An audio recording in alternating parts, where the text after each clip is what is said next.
addressing the problem of water by reducing. We are here in the school garden and there are lots of trees and plants that want to drink.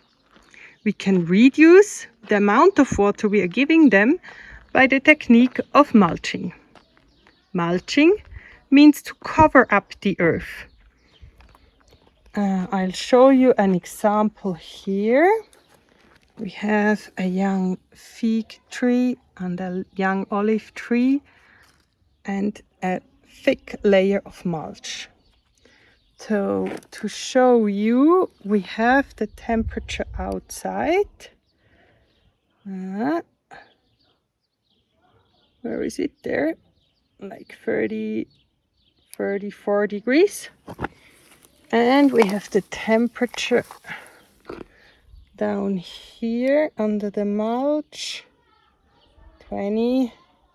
It's almost 15 degrees of difference. So the mulch is protecting against the heat, and it also prevents the evaporation a lot. Also, it is protecting against the cold. The earth cannot freeze, but the mulch, the layer of mulch will freeze. And so the roots in the earth are protected. Also, the mulch is protecting against the wind.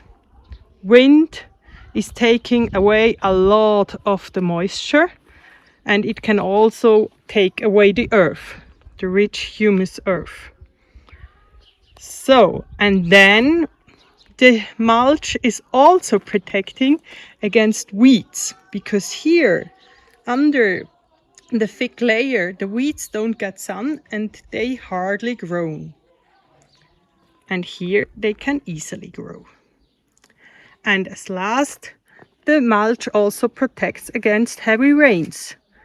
If a heavy rain is coming down to the earth like that, it will just flush away the earth. What materials can be used for mulching? There are lots of different ones. We can use carton, wood, dry plants, straw. We can also use stones. And of course we can use all the green plants that are around that we can just cut and drop.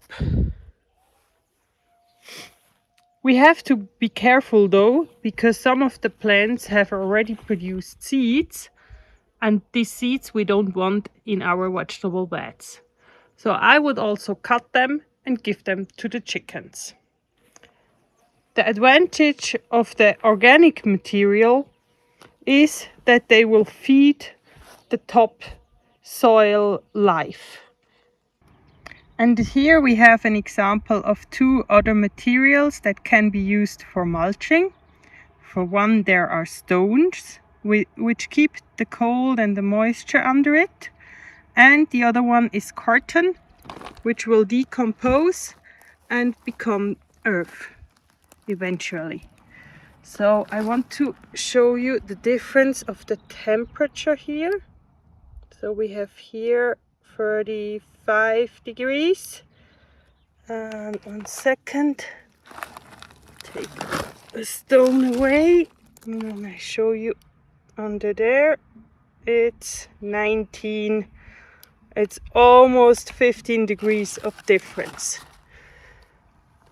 If we speak of reducing water, a simple way is to avoid using the flushed toilets.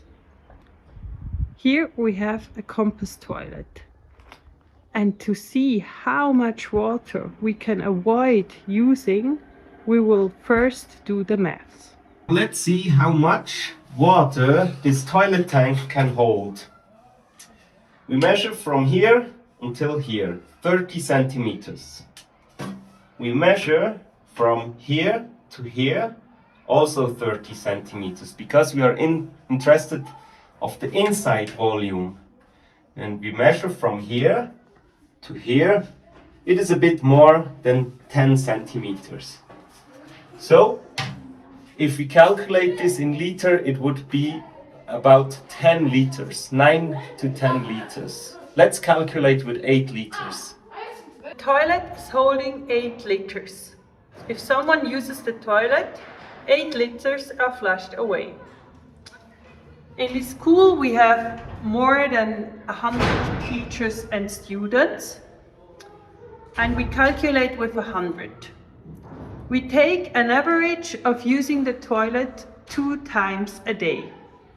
So if we do the math, we have 8 liters times 100 times 2, which gives us 1,600 liters a day that are used for the toilet and cannot be reused. So we have 5 days a week, which gives us 8,000 liters a week. And in the year, because we have 37 weeks of school in 1 year, we have 296 cubic meter of water a year that is used for the toilet. We can save almost 300,000 liters by using the compost toilet. So have a look at it.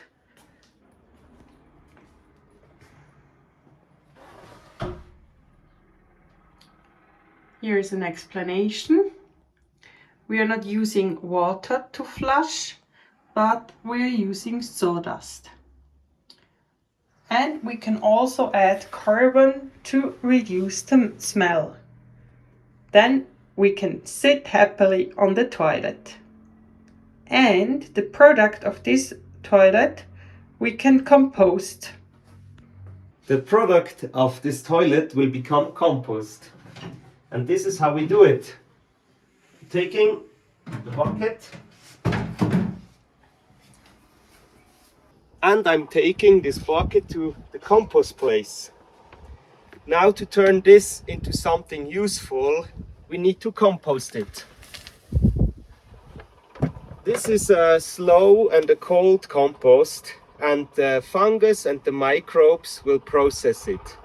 It has to be watered and turned from time to time. This compost we can bring to perennial crops. Perennial means plants that are growing more than one season, like trees and berry bushes. We shouldn't use it for the vegetables.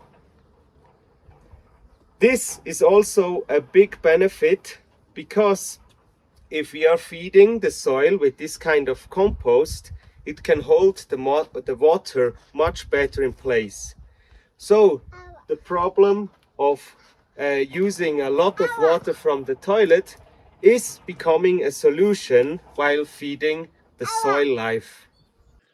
Another method of reducing the water is the use of a drip irrigation system.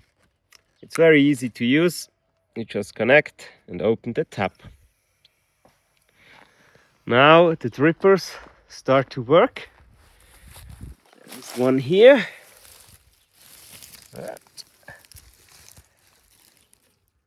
And there is a big difference if you give water little by little than giving a lot of water in one time.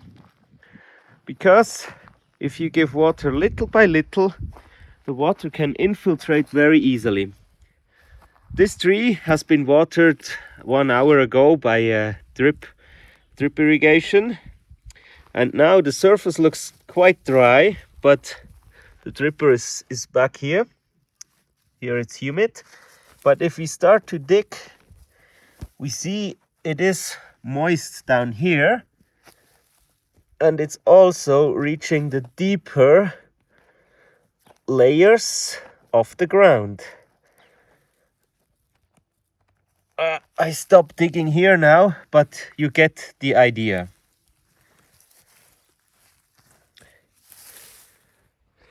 In this case here, I have just spilled a bucket of water 5 minutes ago, and you see the water is still standing.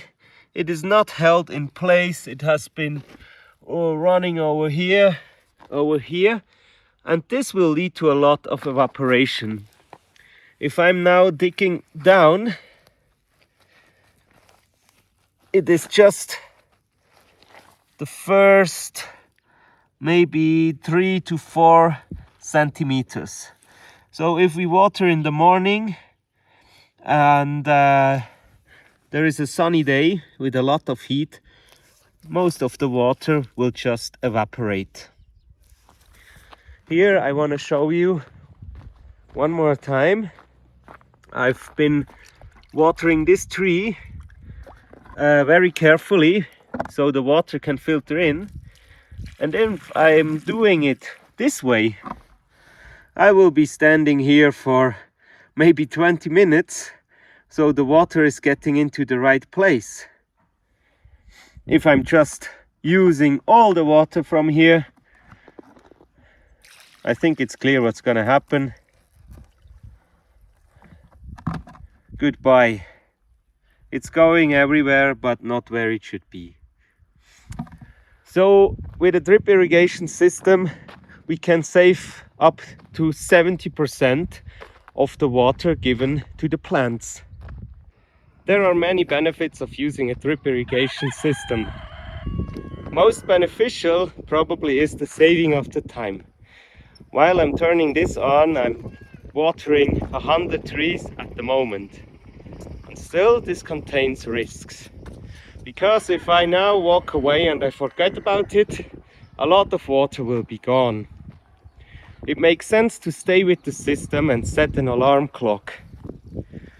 This way I'm not forgetting it, and at the same time I can check the drippers if they are all working properly.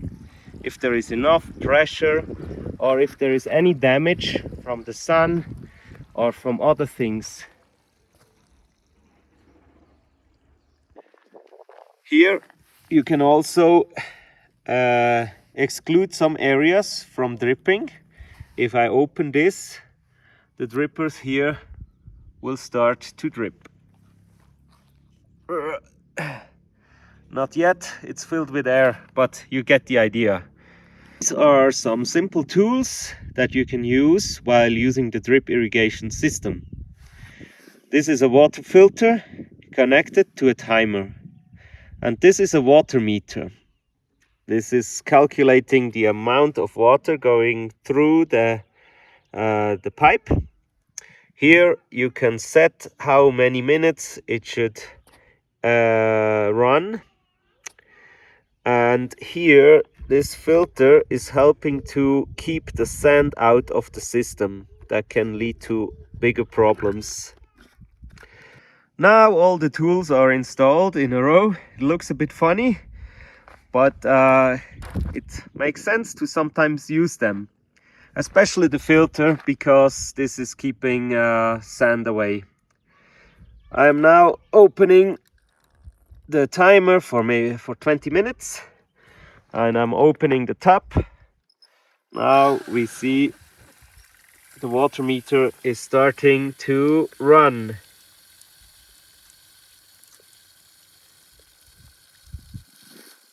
You will find these tools in the stock permaculture, and they are also useful to give lessons in the garden. You can calculate and do mathematics in the garden.